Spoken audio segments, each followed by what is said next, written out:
on here, you're supposed to capitalize that, and this is a topic, so you have to capitalize too.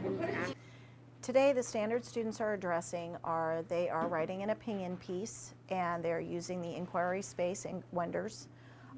They are peer editing and revising on the computers, and they're using technology to draft their writing.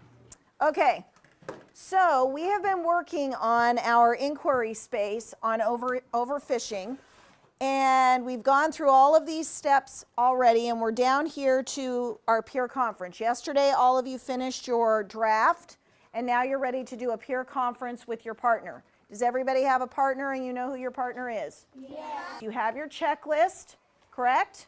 Yes. Let's look at what your requirements are for holding a peer conference according to your checklist. It says that in order to complete this correctly, you need to exchange feedback and write down your partner's suggestions. Remember, we're going to go over again how to do that in the notes box, okay? You need to be receptive to your partner's review and articulate. What's great about the inquiry space, and we found it at a planning day where our grade level was poking around in Wonders, seeing what hidden gems were there, is that it takes them through a performance task type scenario in a very guided fashion. They start out being given a task, and they have to analyze that task and ask questions about it. They then have to pose specific questions that they want to have answered in order to complete the task and get the information they need. They are provided 4 different sources, at least in 3rd grade they get 4 sources. They have to evaluate those sources and determine whether or not those sources are going to meet their needs. They then go ahead and go through the sources and read them and take notes answering their questions. It guides them straight into taking those notes into a plan or an outline. They go from an outline to a draft, and the step that you saw today was once they've made a draft, they have a chance to edit it with a peer. After this, they'll go back and make those changes along with any other changes they want to make, and the final step is a presentation of some sort. Ones, you are going to go first, so you need to move your computer to the space right between the 2 of your desks. 2s are going to move their computers to the side, okay? And you are starting with paragraph 1. Ones, you are reading out loud.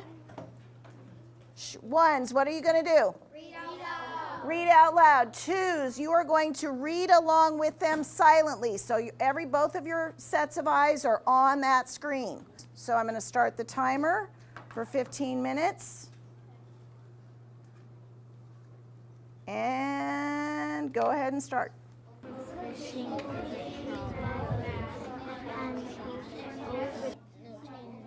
How are you going to have her change the wording?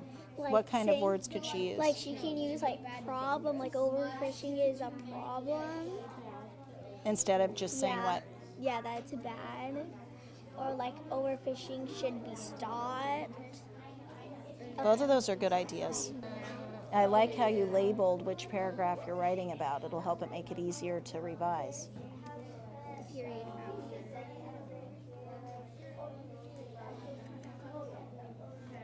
In this one, after they peer edited, they had to ask themselves, did they meet the requirements of the task? Did they listen to what their partner had to say? Did they take notes on what they were going to change? Did they participate and ask questions when they needed clarification? And that allows them to really engage in peer revision. So what I think that I liked in paragraph 1 is how you put overfishing is bad, so we need to protect the oceans. I think that's really interesting.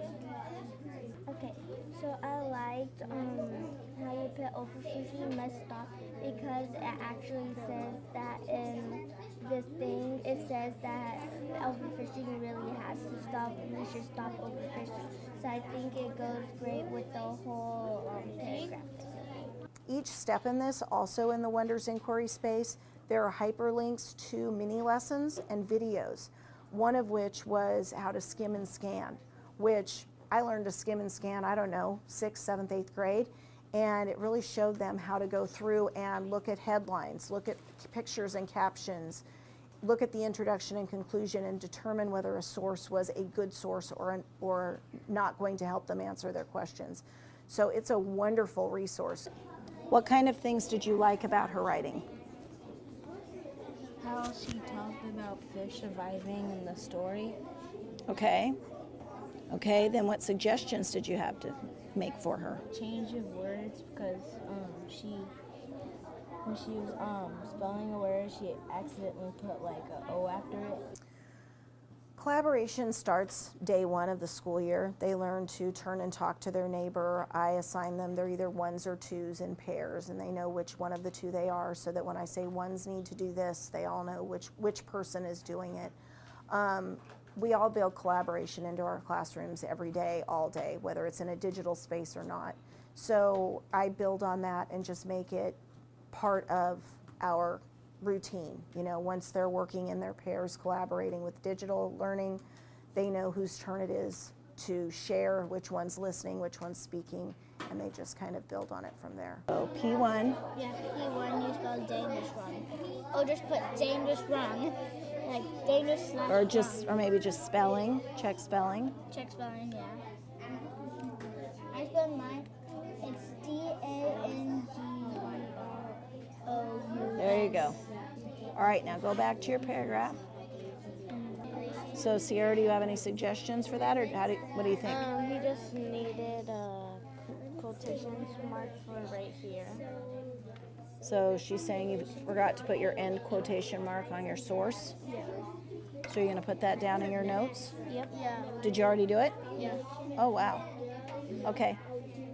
Students own what they're doing because not only are they being asked to share what they've already done with their partner, but they're getting their partner's input on what they're saying and having to justify why they wrote what they wrote and explain what source they used or explain why they worded something a certain way.